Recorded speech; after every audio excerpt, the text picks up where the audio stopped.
On the first night of the two-part Season 2 Masked Singer semifinals, the tree ended up leaving the show behind. And you would not believe who was revealed. Now that we know who's under those branches, well, I mean, I have for weeks now, but you know, we can talk about how all of those clues added up. But first, don't leave me hanging, go down and hit that subscribe button and make sure you ring that notification bell. We're making videos recapping all the Masked Singer clues and reveals, and you don't want to miss it. So the tree was revealed to be actress, SNL alum, and singer-songwriter Anna Gasteyer. Birch, please, I've known who was under that mask for weeks. Here's how I figured it out. In episode 1, her clue package says, "It's here I sit wishing the world wouldn't ignore that I'm more than just one thing that you know me for." While she says that she's more than an expert in delicious treats. Well, if we had to state the one thing she's most known for, it'd be Saturday Night Live. As for the cooking references, she's been a brand ambassador and spokesperson for Weight Watchers. The reference to delicious treats is a little hint to her iconic SNL bit, The Delicious Dish. "No one can resist my sweaty balls." She then said she wants everyone to start thinking of her more than once a year. This is a reference to her new holiday album, Sugar and Booze, which is a festive album full of classic Christmas hits as well as originals. Moving on to episode 5, the tree kicks off the package by saying, "I'm not a regular tree, I'm a cool tree." Well, if you recall this scene, "Not like a regular mom, I'm a cool mom." This hint totally had us barking up the Mean Girls tree. Gasteyer played Katie Heron's mom in the movie. We then see a shot of the White House in the package. Anna attended high school in DC while her parents lived there. This could also be a reference to her Hillary Clinton impression on SNL. "The new Hillary is loose and easy going."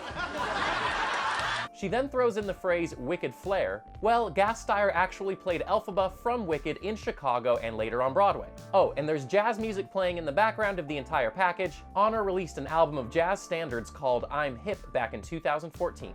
Onward to the episode 7 clue package. The tree steps on a playbill, which is again a reference to her stage roles in Wicked and other Broadway shows. The tree then says she works really well with others. This has got to be another reference to her time on Saturday Night Live. Then we see a shot of the tree's sparkly shoes as she lifts off the ground, and she mentions being beamed up into another dimension. This is most likely a reference to her time on the show People of Earth, which is about a support group for alien abductees. For her physical clue, the tree showed off a bowl of soup.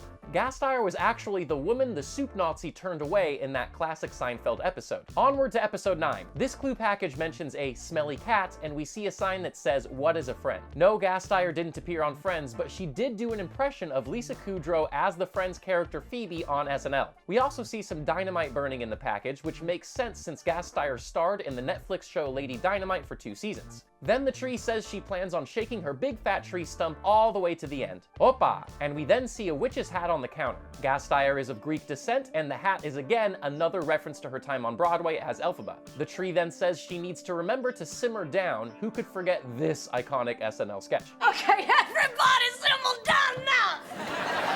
Finally, we see a zoom in on some soup, which is definitely another reference to her being turned away by the soup Nazi in Seinfeld. And the final clue package from episode 10 shows a more emotional tree, if that's even possible, as she says it can get lonely under the mask and she misses the collaboration. This is again a reference to her time on SNL. We also get a ton of Christmas references, which is a direct link to her new album Sugar and Booze. For her clue after her final performance, the tree says she shared a stage and a standing O with one of the judges. Well, Ken must have totally forgot that he and Gasteyer were in a production of A Christmas Story together where they did receive a standing ovation. I've never gotten a standing O in my life, so that's never happened. Not me.